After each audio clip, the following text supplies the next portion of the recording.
안녕하세요. 건강 365 아나운서 최인경입니다. 췌장암은 췌장에 생기는 악성 종양입니다. 대부분의 암이 그런 것처럼 췌장암도 오랜 생활 습관과 환경적인 요인이 영향을 주는 것으로 지적됩니다. 특히 흡연이 주는 위험이 발생률을 높인다고 하는데요. 담배가 발암 물질이라는 걸 생각하면 이해되는 부분이기도 하지만 췌장암의 위험에서 특히 흡연이 강조되는 이유가 궁금합니다. 또 혈당을 비롯해서 대사질환의 위험 역시 췌장암의 위험 요인으로 지적이 되는데요. 오늘은 췌장암의 위험 요인들에 대해 알아보고요. 여름철 특히 조심해야 할 식중독에 대해서도 살펴보겠습니다. 건강 365 브루노 마스의 Too Good to Say Goodbye 듣고 시작하겠습니다. KBS 라디오 건강 365 함께하고 계십니다. 췌장암은 췌장의 위치상 발견이 쉽지 않다는 말도 하고요. 조기 발견이 어려워서인지 예후가 안 좋다는 지적도 있습니다. 긍정적인 얘기들이 많이 없는 질환이기도 한데요. 하지만 췌장암의 위험 요인들에 민감하고 잘 지킨다면 예방할 수도 있지 않을까요? 한림대 강남성심병원 소화기내과 박재근 교수에게 도움 말씀 듣겠습니다.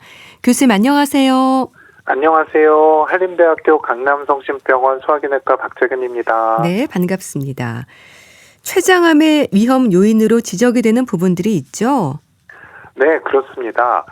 췌장암은 특별히 한 가지 원인 때문에 생기는 암은 아닌데요. 네. 여러 위험 요인이 오랜 시간에 복합적으로 작용하면서 발생하는 경우가 대부분입니다. 네. 대표적인 위험 요인으론 흡연, 과도한 음주, 만성 췌장염, 비만, 당뇨병이 있겠고요. 네. 또 연세가 드실수록 위험이 증가합니다. 또한 가족 중에 췌장암 환자가 있거나 특정 유전 질환을 가진 경우에는 일반인보다 위험도가 훨씬 높아질 수 있습니다. 여러 위험 요인들을 말씀 주셨는데요. 이런 요인들을 삼가고 조심한다면 예방할 수도 있지 않을까요? 네. 물론 모든 췌장암을 예방할 수 있는 것은 아니지만 네. 위험을 상당 부분 줄일 수는 있습니다. 네. 세계보건기구에서도 암의 약 30에서 50%는 생활습관 개선만으로도 예방이 가능하다고 이야기하는데요. 네. 특히 금연, 절주는 가장 효과적이고 또 적절한 체중을 유지하는 것, 규칙적으로 운동하시는 것도 중요합니다. 네. 또 당뇨병을 잘 관리하시고 반복되는 췌장염이 있다면 적극적으로 치료를 받는 것이 췌장암 예방에도 도움이 됩니다. 네. 무엇보다도 중요한 것은 위험 요인을 방치하지 않는 것입니다. 금연과 절주 말씀하셨는데요. 췌장암의 위험을 떠올리면 술을 가장 먼저 생각을 합니다. 물론 음주가 문제가 되는 거죠? 맞습니다. 많은 분들이 술 때문에 췌장이 망가진다는 이야기를 많이 들어보셨을 겁니다. 네. 실제로 과도한 음주는 급성 췌장염과 만성 췌장염의 중요한 원인인데요. 다만 췌장암만 놓고 본다면 술 자체보다는 술이 만들어내는 만성적인 염증이 더 큰 문제입니다. 술을 많이 드시면은 췌장세포가 반복적으로 손상이 되고 또 회복되는 과정이 계속되거든요. 근데 이러한 만성 염증 상태가 오래 지속되면 결과적으로는 정상세포가 암세포로 변할 가능성이 높아집니다. 네. 그래서 이제 단순히 술을 드셨다기보다는 얼마나 오래, 얼마나 많이 드셨는지가 더 중요합니다. 과도한 음주가 문제가 되고요. 하지만 가장 큰 환경적인 위험 요인은 흡연이라고 하던데요. 네, 맞습니다. 사실 가장 놀라워하시는 부분이기도 하거든요. 근데 췌장암에서 가장 중요한 교정 가능한 위험 요인은 술보다 흡연입니다. 흡연을 하시는 분들은 비흡연자보다 췌장암 발생 위험도가 약 2배 정도 높고요. 전체 췌장암의 약 20에서 25% 정도는 흡연과 관련된 것으로 알려져 있습니다. 이 담배 연기에는 70종 이상의 발암 물질이 들어있는데요. 이러한 물질이 혈액을 통해서 췌장까지 전달이 되겠죠. 결과적으로는 췌장세포의 DNA 손상을 일으키고 돌연 변이를 일으키면서 암 발생 위험도를 높인다고 볼 수 있습니다. 네. 하지만 다행스러운 점은요. 금연을 하시면 효과가 분명하다는 것입니다. 자, 금연을 시작하시면 예. 시간이 지날수록 췌장암의 위험은 점차 감소하는데 일반적으로 10년에서 15년 이상 금연을 유지하시면 위험도가 상당히 낮아지고 네. 비흡연자분들과 거의 가까운 수준으로 위험도 감소할 수 있는 것으로 알려져 있습니다. 그래서 지금이라도 금연하시는 게 가장 확실한 예방입니다. 네.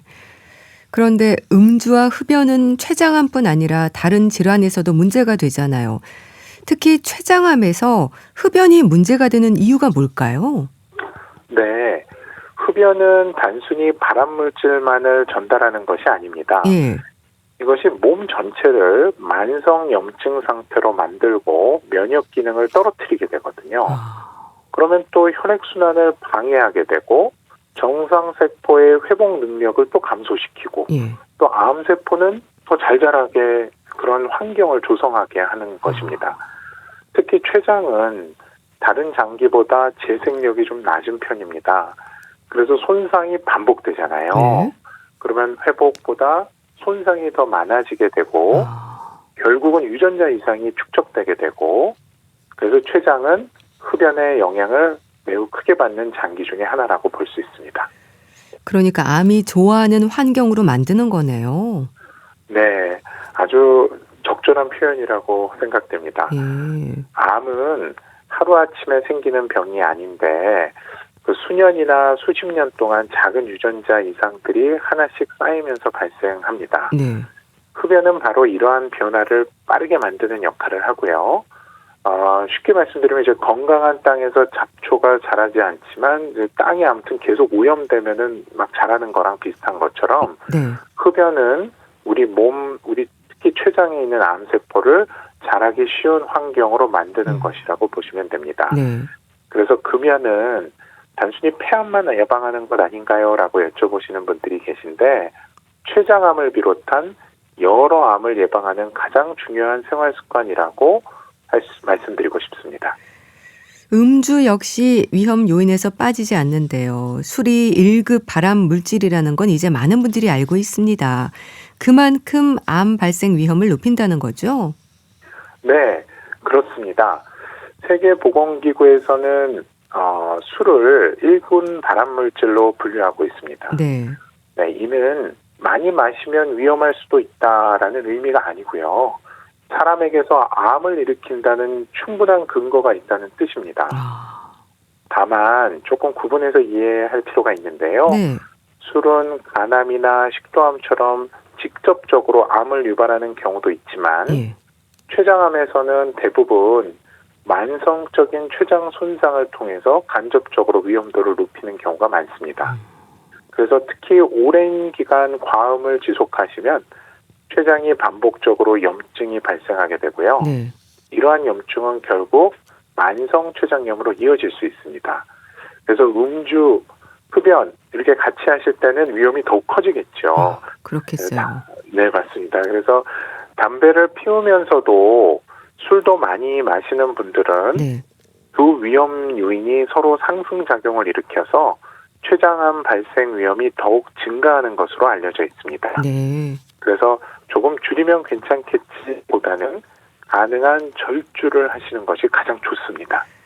췌장 건강에서 지나친 음주는 만성 췌장염의 위험으로도 지적이 되는군요. 네, 맞습니다. 실제로 우리나라에서 만성 췌장염의 가장 흔한 원인 가운데 하나가 예. 장기간의 과음입니다. 췌장은 소화를 돕는 소화효소를 만드는 장기인데요. 네. 술을 오래 마시면 이 효소들이 정상적으로 분비되지 못하게 되고 췌장 안에서 먼저 활성화되는 경우가 있습니다. 네. 그럼 이제 췌장이 스스로를 소화시키겠죠. 그러면서 염증이 발생하게 됩니다. 예. 이러한 급성 췌장염증이 반복이 되거나 염증이 오래 지속되면 결국 췌장 조직이 점점 굳어지고 기능을 잃게 되거든요. 네. 바로 이것을 만성 췌장염이라고 합니다. 근데 이러한 만성 췌장염이 진행이 되면 단순히 통증만 생기는 것이 아니고 예. 소화가 잘 되지 않아서 체중도 감소하고 인슐린 분비가 감소하면서 당뇨병이 발생하기도 합니다. 네. 그래서 췌장의 기능 자체가 점점 떨어지는 병이라고 이해하시면 됩니다. 그렇게 췌장염이 반복되면서 만성 췌장염이 되면 그만큼 췌장암의 발생 가능성도 높아진다고 봐야 될까요? 네, 그렇습니다. 반복되는 염증은 결국 세포의 손상과 회복을 계속 반복하게 만들거든요. 네. 근데 이제 이런 과정이 되게 되면 유전자 이상이 하나둘씩 축적이 되는 거거든요. 그러면 시간이 지나면서 암으로 발전할 가능성이 높아집니다. 네. 특히 만성 췌장염 환자분들은 일반인보다 췌장암 위험이 높다고 알려져 있는데요. 하지만 여기서 중요한 점은 모든 만성 췌장염 환자분들이 췌장암으로 진행하는 것은 아니라는 것입니다. 네. 네, 오히려 금연, 금주를 실천하시고 정기적으로 진료를 받으시고 원인을 잘 관리하면 위험을 상당히 줄일 수 있습니다. 네. 그래서 만성 췌장염 자체보다도 진단받고 나셔서 그 이후의 관리가 더욱 중요하다고 말씀드리고 싶습니다. 네. 만성 췌장염으로까지 가지 않도록 관리가 필요한 건데요. 췌장염이 어느 정도 반복되면 만성으로 진행되는지 기준이 있는 건가요? 네. 많은 분들께서 급성 췌장염을 몇 번 앓으면 만성이 되나요? 라고 질문을 하십니다. 아, 그렇군요. 네. 사실 횟수로 정해진 것은 아닙니다. 네. 최근에는 영상검사와 기능검사를 종합하여 진단을 하는데요. CT, MRI, 내시경 초음파 검사에서 췌장이 딱딱하게 섬유화가 되어 있거나 네. 췌관이 불규칙하게 변형이 되어 있거나 석회화라 그래서 하얀 돌처럼 생기는 그런 하얀 점들이 보이는 경우 만성 췌장염으로 진단합니다. 네. 또 소화효소 분비가 감소하거나 당뇨병이 함께 발생하는 것도 중요한 단서가 됩니다. 네. 그래서 좀 쉽게 말씀드리면 급성 췌장염은 일시적인 염증이 되겠고 네. 만성 췌장염은 췌장이 원래 상태를 회복되지 못할 정도로 구조 자체가 변해버린 상태라고 이해하시면 되겠습니다.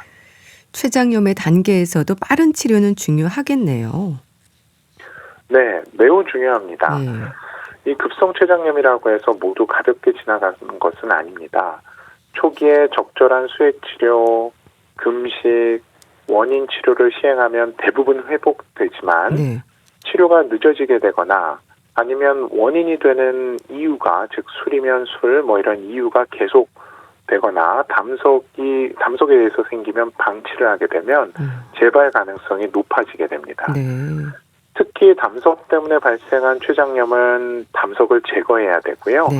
음주가 원인이라면 반드시 금주를 하셔야 됩니다. 이러한 원인 치료가 제대로 돼야 만성 췌장염으로 진행하는 것을 막을 수 있습니다. 만성 췌장염이 췌장암의 발생 가능성을 높이는 만큼 조심해야겠는데요. 췌장암의 위험으로 비만도 문제던데요. 비만과 췌장암은 어떤 연관이 있을까요? 네. 최근 가장 주목받는 위험 요인 가운데 하나가 바로 비만인데요. 네. 비만은 단순히 췌장이 많이 나가는 것이 아니라 몸 전체의 만성 염증을 만드는 상태입니다. 네, 복부 지방이 많아질수록 여러 염증 물질이 지속적으로 분비가 되게 되고 네. 인슐린 저항성이 증가하게 됩니다. 결국 이러한 변화가 췌장에도 영향을 주게 되는데요. 네. 네, 최근에는 지방 췌장이라는 개념도 많이 이제 알려지기 시작하고 있는데 네. 지방간과 아직은 비슷한지는 모릅니다. 연구 결과들이 많이 나오지는 않았는데요. 아직은 연구가 진행 중인 분야지만 이러한 것들을 말미암아 봤을 때 체중을 적절히 유지하는 것이 췌장 건강에도 도움이 된다는 점은 분명합니다. 예. 비만도 문제가 되는 거고요. 췌장암의 위험을 높이는 요인으로 혈당도 문제가 될 수 있다고 들었습니다. 네, 맞습니다. 당뇨병과 췌장암은 매우 밀접한 관계가 있습니다. 네. 오랫동안 당뇨병이 있는 분들은 일반인보다 췌장암 발생 위험도가 다소 높은 것으로 알려져 있는데요. 네. 하지만 더 중요한 것은 반대의 경우입니다. 어떤 경우냐면요. 예. 췌장암 때문에 당뇨병이 새로 생기는 경우가 있다는 것입니다. 그래서 췌장이 암이 생기면 인슐린을 만드는 기능이 떨어지게 되고요. 네. 그러면 혈당이 갑자기 올라갈 수 있습니다. 그래서 특별한 이유가 없이 갑자기 당뇨병이 생기거나 잘 조절되던 혈당이 갑자기 악화되면 네. 그 원인을 한번 확인해 볼 필요가 있습니다. 그럼 특히 가족력이나 비만이 아님에도 당뇨병이 생겼다면 췌장 건강에도 신경을 써야 되는 건가요? 네, 최근에는 이 부분을 매우 중요하게 생각하고 있는데요. 네. 특히 50세 이후에 특별한 이유 없이 새롭게 당뇨병이 발생한 경우 또는 체중이 오히려 줄고 있는데 혈당은 계속 올라가는 경우 한 번쯤은 췌장을 확인해 볼 필요가 있습니다. 네. 물론 새롭게 생긴 당뇨병 환자가 대부분 췌장암은 아닙니다. 예. 그래서 지나치게 걱정하실 필요는 없지만 그렇지만 가족력이 있거나 흡연, 만성 췌장염 같은 위험 요인이 함께 있다면 담당 의사와 상담해서 네. 복부 CT나 MRI 같은 검사가 필요한지 확인해 보는 것이 좋습니다. 조기에 발견할수록 치료 선택지가 넓어질 수 있기 때문입니다. 결국 대사 질환의 위험을 예방하는 게 췌장암의 위험도 낮출 수 있는 거네요. 네, 맞습니다. 최근에는 췌장암도 생활 습관과 밀접한 관련이 있는 암이라는 사실이 점점 더 밝혀지고 있는데요. 네. 비만, 당뇨병, 지방간, 지방췌장 모두 대사질환과 관련이 있는 것으로 알려져 있습니다. 이러한 질환들은 몸속에서 만성적인 염증을 만들고 네. 인슐린 저항성을 증가시키고 결국 췌장에 부담을 주게 되는 것이거든요. 그래서 특별한 약을 드시는 것보다 더 중요한 것은 네. 적절한 체중을 유지하고 예. 규칙적으로 운동하시고 균형 잡힌 식사를 하는 것입니다. 또 금연, 절주를 실천하셔야 되고요. 네. 혈당, 혈압, 콜레스테롤을 잘 관리하시는 것이 췌장암 예방에 도움이 됩니다. 네. 네, 결국은 이 췌장 건강은 우리 몸 전체의 건강과 연결되어 있다고 생각하시면 좋겠습니다. 췌장암의 고위험군에서는 선별 검사가 필요하다고 하던데요. 고위험군에 어떤 경우가 해당하는 건가요? 네, 모든 사람이 선별 검사를 받아야 되는 것은 아닙니다. 네. 예, 현재 국내외 진료 지침에는 고위험군을 중심으로 하는 선별 검사를 권고하고 있는데요. 네. 대표적으로는 가족 중 췌장암 환자가 2명 이상 있는 경우 또는 부모, 형제, 자매처럼 가까운 가족이 젊은 나이에 췌장암 진단을 받은 경우가 해당됩니다. 네.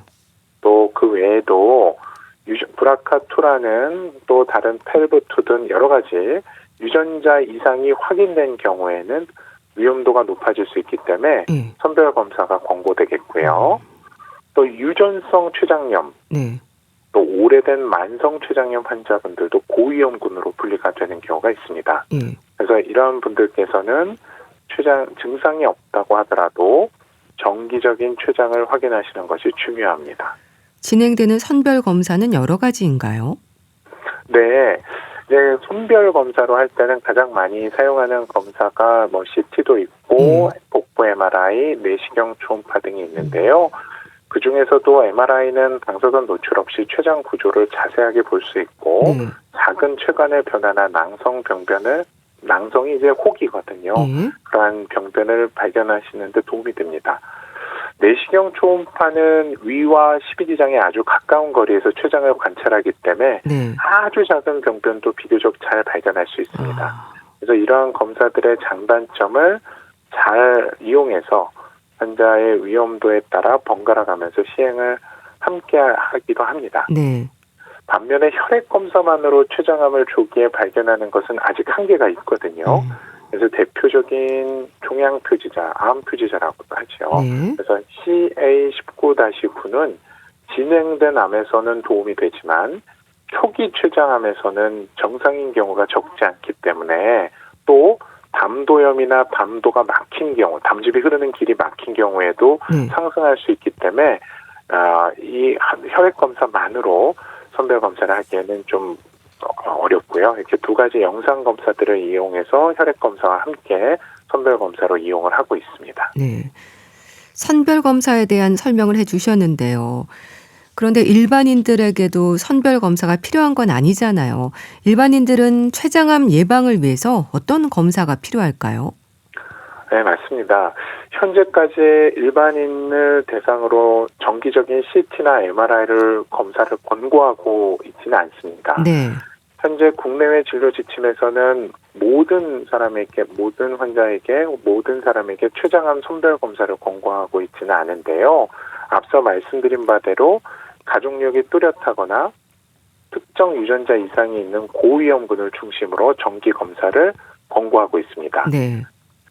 대표적으로 말씀드린 브라카2나 팔북2 같은 췌장암 관련 유전자 이상을 알고 계시는 분들도 있거든요. 가족이 췌장암을 알았던 분들 중에서는 예. 혹은 유전성 췌장염과 관련된 유전자 이상이 있는 것을 알고 계신 분들, 그런 분들 이제 고위험군으로 분리돼서 정기적인 검사를 권고하기도 합니다. 네. 그런데요, 췌장암의 치료에서 변화가 좀 있는 것 같은데요. 수술이 가능한 상태에서는 수술부터 하는 게 우선이었잖아요. 그런데 수술 전에 항암이나 방사선 치료를 먼저 시행하기도 한다면서요? 네, 그렇습니다. 최근에는 췌장암 치료에서 가장 큰 변화 가운데 하나라고 볼 수 있는데요. 네. 예전에는 수술이 가능하면 바로 수술하는 것이 원칙이었습니다. 네. 그런데 하지만 최근에는 암이 주요 혈관과 가까이 있거나 재발 위험이 높다고 판단되는 경우에는 먼저 항암 치료를 시행하는 경우가 늘고 있습니다. 이것을 선행 항암 치료라고 합니다. 네, 그래서 먼저 항암 치료를 통해서 눈에 보이지 않는 미세 전이를 치료하고 네. 종양의 크기와 침범 범위를 줄여서 수술을 시행하는 전략이 되겠는데요. 이러한 치료를 통해서 완전 절제가 가능한 환자가 늘어나고 네. 장기적인 치료 성적도 좋아질 수 있다는 연구들이 많이 발표되고 있습니다. 전이나 재발 위험을 막기 위한 방법이라는 건 어떤 의미일까요? 네. CT나 MRI에서 보이지 않더라도 실제로는 혈액을 통해서 아주 작은 암세포가 이미 퍼지는 경우가 있습니다. 네, 이런 세포들이 나중에 간이나 폐에서 재발하는 원인이 될 수 있거든요. 네. 그래서 수술 전에 항암 치료를 시행하면 이러한 미세 암세포를 먼저 치료할 수 있고 네. 항암제에 잘 반응하는 환자인지도 미리 확인할 수 있겠죠. 그래서 물론 모든 환자분들에게서 적용되는 것은 아니고요. 네. 암의 위치, 병기, 또 환자의 건강 상태를 종합적으로 판단하여 치료 방침을 결정하게 됩니다. 췌장암 치료에서도 항암제와 같은 신약이 많이 나오고 있는 건가요? 네. 과거에 비하면 췌장암 치료는 상당히 발전했습니다. 예전에는 사용할 수 있는 항암제가 많지 않았지만 네. 지금은 여러 항암제의 조합이 개발이 돼서 환자의 상태와 병기에 맞춰 치료를 선택할 수 있게 되었습니다. 네. 또 최근에는 정밀 의료가 발전하면서 암세포에서 유전적 특성을 분석하는 차세대 염기서열 분석, 즉 NGS 검사도 점점 활발하게 시행되고 있습니다. 쉽게 말씀드리면요. 네. 암세포의 유전자 설계도를 분석해서 환자에게 가장 적합한 치료법을 찾는 검사라고 이해하시면 되거든요. 네, 그래서 한 가지 예를 들면 네. 이제 유방암 유전자 변이로도 유명한 브라카 유전자 변이가 있는 환자에서는 표적 치료제가 도움이 될 수 있고 네. 드물게는 하지만 MSI 하이나 그 밖에도 엠트랙 퓨전 다 유전자 이상의 이름이거든요. 네. 그러한 이상이 발견이 되면 면역 항암 치료나 표적 치료를 고려할 수도 있습니다. 네. 네, 아직은 모든 환자분들에게 적용되는 것은 아니지만 예. 이러한 정밀 의료 덕분에 환자분들의 개개인에 맞는 맞춤 치료가 가능해지고 있다는 게 중요하겠고요. 네. 앞으로는 이러한 치료의 선택지가 더욱 넓어질 것으로 기대하고 있습니다. 가족분들께 꼭 드리고 싶은 말씀이 있는데요. 네. 췌장암 치료는 절대 혼자 하는 것이 아니거든요. 환자 혼자 하는 것이 아니고 네. 가족분들의 관심, 응원, 또 의료진과의 이 신뢰가 함께 될 때 치료 효과를 끝까지 이어갈 수 있습니다. 그래서 희망을 절대 잃지 마시고 네. 차근차근 치료를 이어가신다면 이전보다 훨씬 좋은 결과를 기대할 수 있는 그런 시대가 되었다는 말씀을 꼭 드리고 싶습니다. 네, 잘 들었습니다. 오늘은 췌장암의 위험 신호들에 대해 알아봤는데요. 한림대 강남성심병원 소화기 내과 박재근 교수였습니다. 말씀 감사합니다. 감사합니다. KBS 라디오 건강 365 함께하고 계신데요. H.O.T의 자유롭게 날 수 있도록 듣고 다시 오겠습니다. KBS 라디오 건강 365 함께하고 계십니다. 식중독의 위험은 사계절 언제나 있죠. 그중에서도 특히 여름에는 좀 더 조심해야 하지 않을까 싶은데요. 장염과 식중독은 같은 의미로 봐도 되는 건지, 증상은 비슷한 것 같은데 어떨까요? 가톨릭대 인천 성모병원 가정의학과 서민석 교수에게 도움 말씀 듣겠습니다. 교수님 안녕하세요. 네, 안녕하세요. 장염, 세균성 장염, 식중독, 뭔가 불리는 이름들이 많습니다. 같은 의미로 보면 될까요?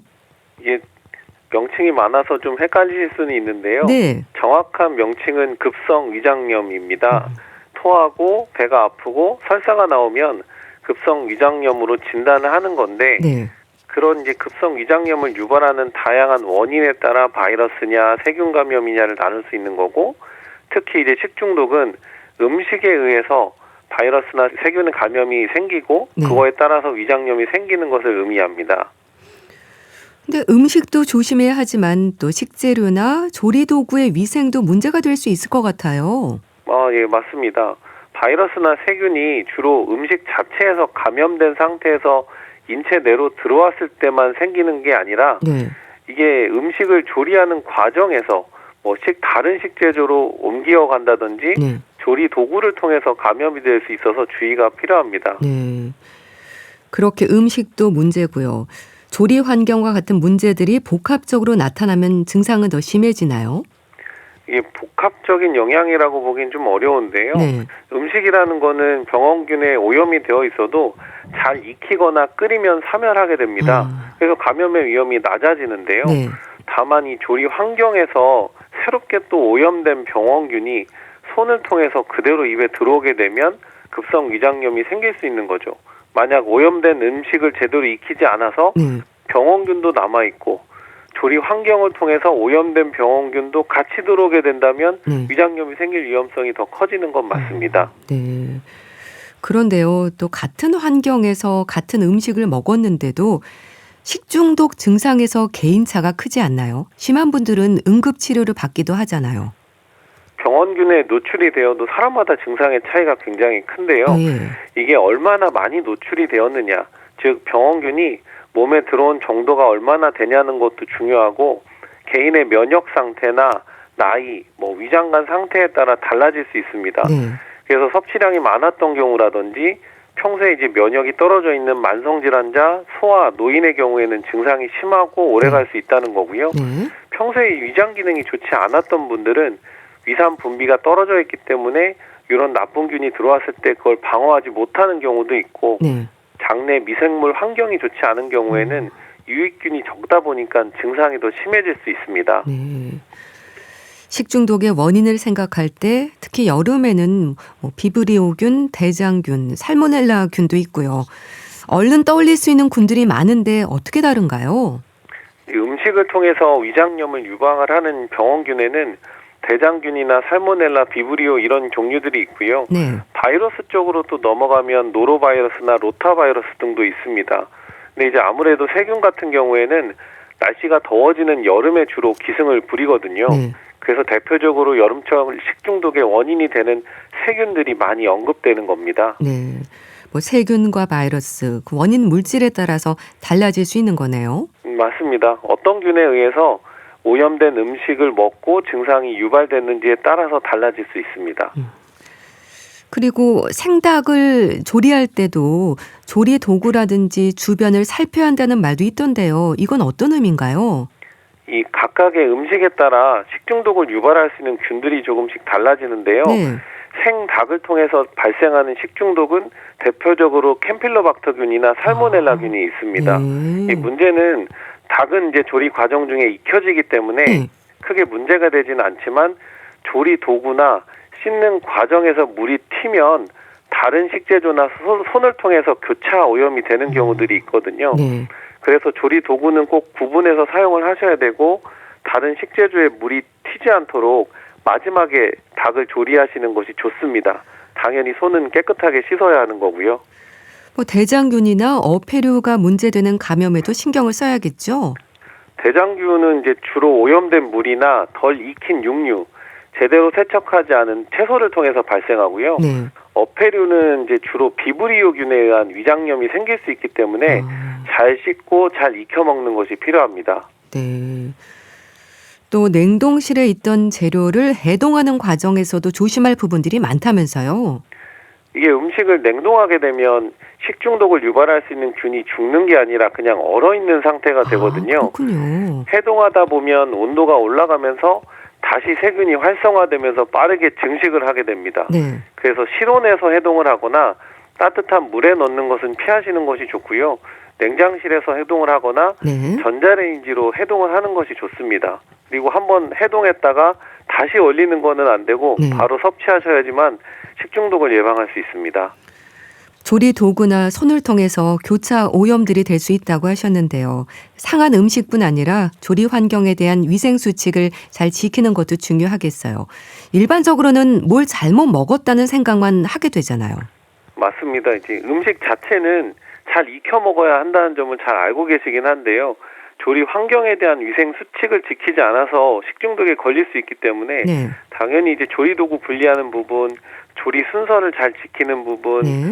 손을 잘 씻는 것, 이런 환경에 대한 주의를 좀 더 기울이셔야 됩니다. 조리 도구를 구분해서 사용하는 것도 중요하다고 하던데요. 균이 옮겨가는 게 문제가 될 수 있는 걸까요? 네, 맞습니다. 조리 도중에 물이 튀기면서 다른 깨끗한 식재료에 오염된 균이 묻는다는 것이 좀 문제고요. 네. 오염된 음식을 조리했던 도구를 다른 식재료를 다듬을 때 같이 사용하게 되면 교차 오염이 생기는 거거든요. 네. 원래는 그래서 오염되지 않은 식재료인데 오염이 돼버리니까 식중독을 유발하는 거고, 그래서 우리가 조리할 때 칼이라든지 도마는 육류용, 어패류용, 채소류용이 구분해서 사용하는 것이 안전합니다. 그런데요, 뭐 세균과 바이러스 종류가 참 많은데요. 원인이 뭐든 증상은 비슷한가요? 맞습니다. 이게 오염된 세균이든 바이러스든 위장관으로 들어와서 증식하면서 나타나는 증상은 대체로 비슷합니다. 네. 그래서 우선은 이제 뭐 구역감이나 구토가 나타나서 식사하기가 좀 힘들어지고요. 복통이나 설사, 배에 가스가 차는 경우도 생길 수는 있습니다. 네. 구역, 구토, 뭐 복통이나 설사가 날 수 있고요. 또 열이 나기도 하고 증상이 참 다양하지 않습니까? 그렇다고 해서 모두가 병원 치료를 받아야 하는 건 아니지 않나요? 경미한 위장관염 같은 경우에는 경구 수분 섭취만 충분히 해주고 네. 휴식을 취하면 며칠 정도 지나서 증상이 저절로 좋아지기는 합니다. 병원 치료라고 해도 증상을 완화시키는 항구토제나 진경제, 네. 지사제 같은 걸 처방받을 수 있긴 하지만 아주 심한 경우, 탈수가 됐는데 먹지도 못한다, 이런 경우에는 수액 치료가 필요한 경우가 있긴 합니다. 또 이온 음료나 보리차를 마시면서 뭐 하루 이틀 지나면 괜찮아지기도 하는데요. 이렇게 잠깐 고생하다가 자연적으로 회복이 되면 다른 문제는 없는 거죠? 예, 맞습니다. 대부분의 위장관염은 저절로 호전되는 질환이라서 네. 수분 섭취만 잘해주면 특별한 약물 치료 없이 잘 좋아지고요. 네. 아무래도 이제 전해질이나 수분이 빠져나가기 때문에 이온 음료를 드셔도 되고, 맹물만 드시는 게 좀 어렵다고 하면 보리차를 드셔도 상관은 없고요. 며칠만 지나면 설사가 일단 줄어들게 되니까 네. 자연스럽게 복통도 사라지게 되고, 장염이 이제 회복되었다 판단이 되면 후유증 같은 거는 염려하지 않으셔도 됩니다. 식중독이나 장염으로 인한 합병증의 위험이 발생하는 경우도 있지 않나요? 특히 노인들은 여름에 음식 앞에서 소극적이 되는 경우가 많던데요. 먼저 심한 탈수가 생기는 경우에는 혈압이 떨어지게 되고 급성 심부전이나 신장 부전이 생길 수가 있어서 네. 소아나 노인에게서는 주의를 좀 해야 되는데요. 노인은 원래 심장이나 콩팥 기능이 있고 다양한 만성 질환이 동반되어 있기 때문에 네. 탈수가 조금만 생겨도 급격히 장기 기능이 떨어질 수가 있습니다. 예. 또한 이 세균성 장염의 경우는 적절한 항생제 치료를 받지 않으면 네. 폐혈증이 생기거나 출혈성 대장균 감염에 의한 용혈성 요독 증후군도 생길 수 있기 때문에 네. 위장염을 대수롭게 생각하지는 않아야 됩니다. 또 설사가 멈추지 않기도 하고 여러 증상들이 오래 지속이 되면 불안한데요. 병원으로 가야 하는 경우랄까요? 어떤 경우가 있을까요? 위장간염의 증상이 오래 지속되면 특히 이제 못 먹는데 설사의 양이 줄지 않으면 그리고 만약에 의식이 좀 처지거나 많이 처지고 소변 양도 줄어들다면은 병원에 꼭 가보셔야 됩니다. 네. 그리고 또 하나는 열이 동반되는데 열이 안 떨어지고 지속된다. 아니면 혈변이 나오는 경우에는 세균성 위장간염을 의심을 해야 되기 때문에 네. 병원에 가보셔야 됩니다. 설사가 심할 때 대변 PCR 검사를 받던데요. 이게 뭔가요? 증상이 이제 너무 심한 분들은 원인 병원균을 찾는 것이 필요하기 때문에 PCR 검사를 해보기도 하거든요. 그래서 대표적인 세균인 살모넬라나 대장균, 비브리오, 캠플로박터, 세균성 이질균 이런 것들에 대한 검사도 진행을 하고 네. 노로바이러스나 로타바이러스, 장관 아데노바이러스 등을 검사해서 원인균이 있다, 심하다 그러면 거기에 이제 항생제를 추가하는 경우도 있긴 합니다. 식중독에 항생제가 처방이 될 때도 있는 건가요? 만약에 식중독을 유발하는 원인균 중에서 세균 감염이 의심이 되면 네. 즉 열이 난다든지 혈변이 있다든지 설사가 좀 심하다 이런 경우에는 단기간 항생제 처방을 할 수도 있습니다. 뭐 살모넬라나 리스테리아균에 의한 식중독에서는 항생제를 쓸 수 있는데요. 네. 대부분의 이제 바이러스성 설사라든지 오히려 출혈성 대장균이 때문에 이제 위장간염이 생긴 경우에는 사용을 피해야 됩니다. 네. 또 식중독으로 설사를 할 때 지사제를 드시는 분들도 많은데요. 의료진과 상담 없이 그냥 복용해도 될까요? 설사라는 게 다양한 기전에 의해서 생기는데요. 네. 식중독에서 설사가 생기는 것은 몸이 우리 유해물질을 배출해내려고 하는 방어기전이거든요. 왜냐하면 음식에 의해서 세균 바이러스 독소가 장 점막을 자극을 하고 염증을 유발하니까 이거 빨리 배출을 해내자. 그러려고 장 운동도 빨라지고 설사도 나오는 겁니다. 근데 임의로 지사제를 복용하게 되면 이런 독소의 배출이 늦어지면서 오히려 증상이 오래 지속될 수도 있기 때문에 임의로 지사제를 드리는 것보다는 정확한 진찰 후에 필요한 경우에만 약물 처방을 받는 게 중요합니다. 네. 임의로 드시면 오히려 증상이 지속될 수 있다고 하셨는데요. 지사제가 장 운동을 억제하는 거잖아요. 그럼 임의로 자주 드시면 구체적으로 어떤 위험이 있을까요? 대수롭지 않게 드시는 분들이 많던데요.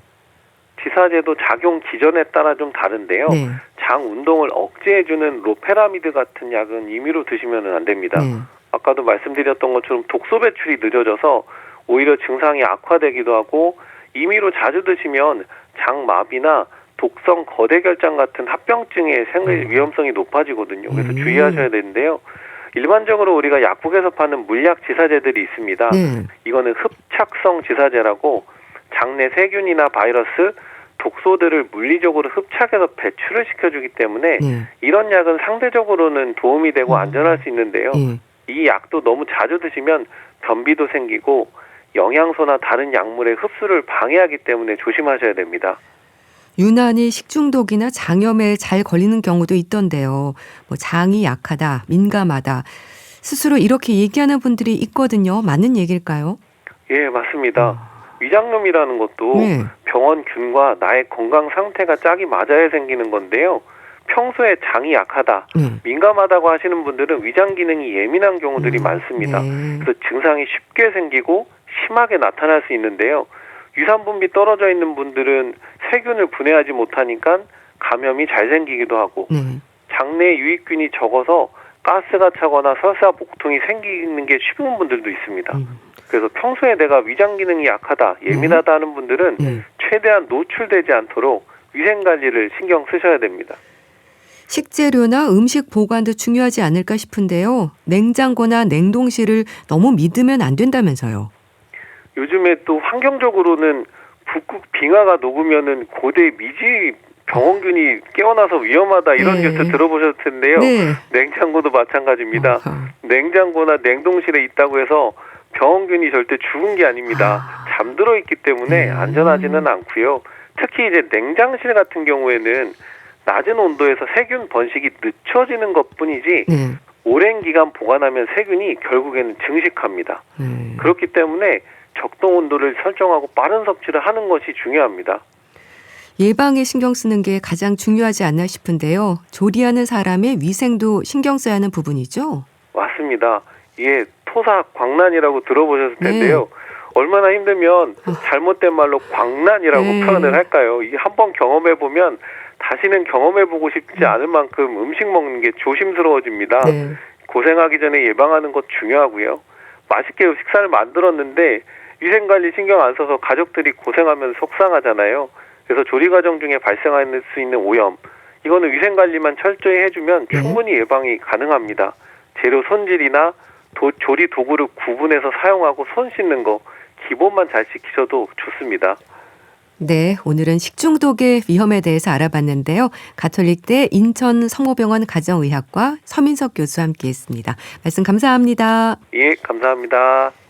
김건모의 잠 못 드는 밤 비는 내리고 보내드리면서 인사드릴게요.